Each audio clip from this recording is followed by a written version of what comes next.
Tahukah kalian bahwa kecurangan di seluruh dunia terus meningkat dan telah merugikan banyak pihak?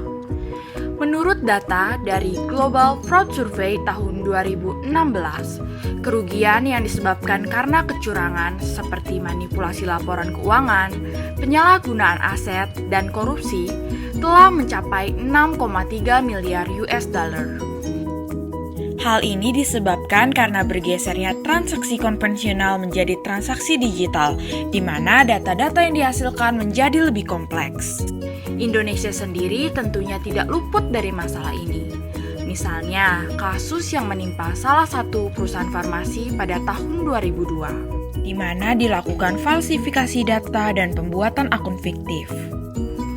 Kasus seperti ini dapat diminimalisir dengan mengintegrasikan teknologi-teknologi yang ada, seperti blockchain, IoT, dan RFID, untuk menciptakan suatu sistem pencatatan yang real-time, transparan, dan terpercaya. Sebelum itu, tahukah kalian apa itu blockchain, IoT, dan RFID? Blockchain adalah sistem yang menyimpan data-data transaksi, di mana ketika suatu transaksi terjadi, datanya akan tersimpan ke dalam sebuah blok yang dilindungi oleh suatu sistem yang disebut hash kriptografi. Sistem ini memberikan kode unik pada setiap blok, dan setiap blok menyimpan hash dari blok-blok sebelumnya. Blockchain tidak dikelola oleh pihak ketiga seperti bank, tetapi oleh seluruh pihak yang terlibat, sehingga tidak ada transaksi yang dapat dimasukkan ke dalam blockchain tanpa adanya konsensus. Sedangkan IoT adalah teknologi yang memungkinkan benda-benda di sekitar kita terhubung ke internet. Setiap benda yang terhubung ke internet bisa diakses kapan saja dan di mana saja. Perangkat IoT juga dapat berkomunikasi dengan perangkat IoT lainnya. Kemudian RFID. RFID adalah suatu teknologi wireless yang berkomunikasi melalui gelombang elektromagnetik, yang memungkinkan transmisi informasi tanpa adanya kontak fisik. RFID juga dapat membaca banyak data dalam satu waktu bersamaan. Hal inilah yang menyebabkan RFID lebih unggul dibandingkan barcode. Selain itu, RFID juga membuat proses tracking aset menjadi lebih efektif. Nah, setelah mengetahui ketiga teknologi tersebut, kita dapat mengintegrasikannya menjadi suatu sistem smart warehouse, di mana terdapat beberapa komponen yang digunakan, seperti scanner, smart truck, autonomous robot, clerk station, dan IoT truck. Berikut adalah cara kerjanya. Ketika perusahaan menerima produk dari pemasok, scanner akan melakukan pemindaian, sehingga data produk akan tercatat secara otomatis ke dalam sistem. Pada waktu yang bersamaan, data inventaris pada warehouse dan web penjualan perusahaan akan diperbaharui. Lampu indikator juga akan menyala secara otomatis ketika produk telah tiba di warehouse. Kemudian, sistem akan memerintahkan autonomous robot terdekat untuk mengambil rak yang akan menyimpan produk tersebut ke clerk station. Lalu, saat petugas memasukkan produk ke dalam rak, lampu indikator akan mati secara otomatis. Ketika pesanan diterima, sistem secara otomatis akan memerintahkan autonomous robot untuk mengambil rak yang berisi produk yang dipesan. Di waktu yang sama, lampu indikator akan menyala dan menunjukkan barang mana yang harus diambil dari rak. Autonomous robot menggunakan sensor lidar, radar, dan kamera yang digunakan untuk mencegah benturan dengan objek lain. Lampu indikator akan mati secara otomatis ketika produk telah diambil dari rak. Lalu, setelah pesanan selesai disiapkan, petugas akan menempatkannya pada belt untuk dikirim ke bagian pengiriman.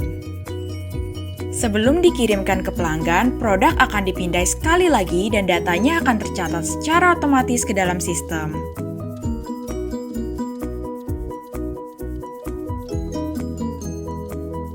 IoT truck menggunakan sensor suhu, kelembapan, dan guncangan untuk memastikan kondisi produk tetap dalam keadaan baik sampai ke tangan pelanggan.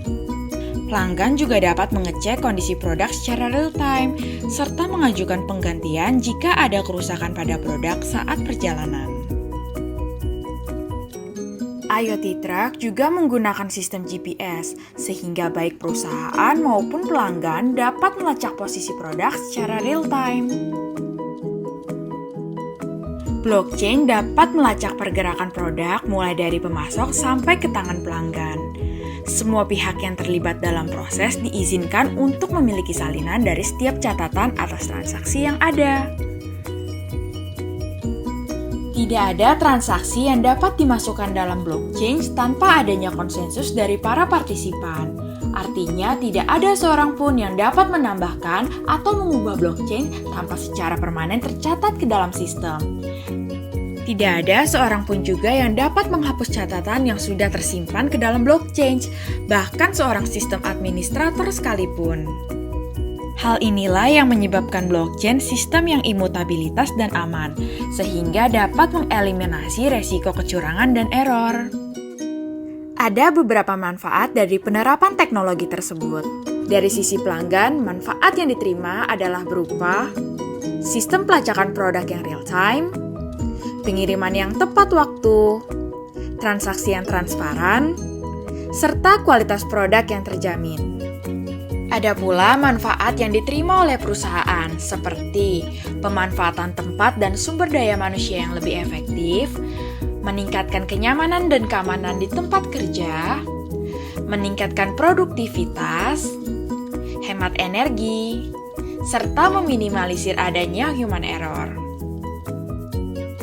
Selanjutnya adalah manfaat bagi akuntan, yaitu meningkatkan transparansi dan pencatatan dalam akuntansi, mempermudah pengumpulan bukti audit, menyediakan bukti pelaporan akuntansi yang terpercaya dan akurat. Penurunan perekonomian akibat pandemi COVID-19 dirasakan oleh seluruh belahan dunia termasuk Indonesia. Implementasi model blockchain, IoT, dan RFID akan memungkinkan perekonomian yang sebelumnya terhenti akibat pandemi jadi tetap beroperasional sehingga mengurangi resiko penurunan ekonomi dan membantu dalam mempertahankan usaha yang berkelanjutan.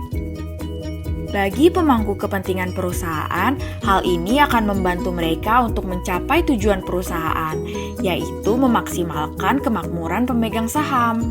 Di sisi lain, pemasok dapat tetap memasok kebutuhan bahan baku tanpa perlu melakukan kontak langsung.